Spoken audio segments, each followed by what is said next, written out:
but we evaluate the performance of everything. So how it is possible that the standard does not set a criteria to evaluate its own process, own procedure, कि either we are going into the right direction or not.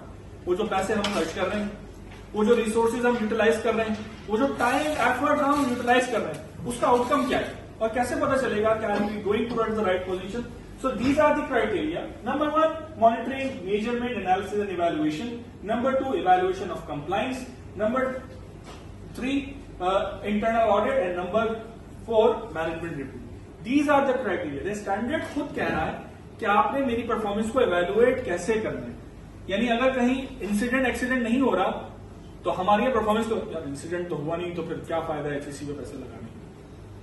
ये criteria नहीं है HSC की performance को evaluate करने का. ये criteria है कि आपकी तमाम चीजें मॉनिटर हो रही हैं, मेजरमेंट हो रही है. इसके लिए ऑडिटर क्या करते हैं, आपसे कहते हैं please list of machine equipment दे दें मुझे. आप उनको list of machine and equipment देते हैं. वो कहते हैं ठीक है जी, जरा संभालते हैं और कहते हैं आ जाए जरा साइट पे.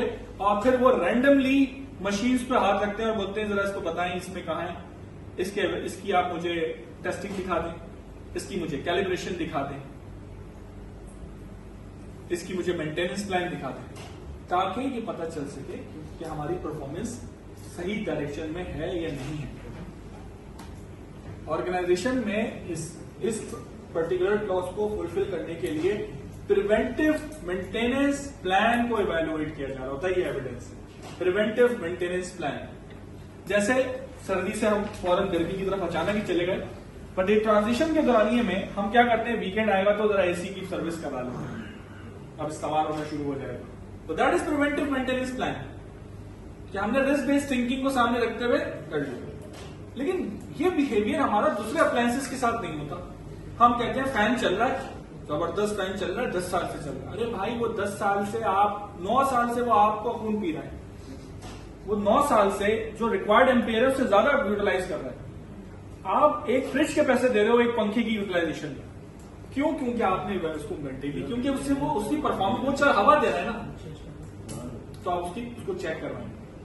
यही चीज हम ऑर्गेनाइजेशन में करते हैं.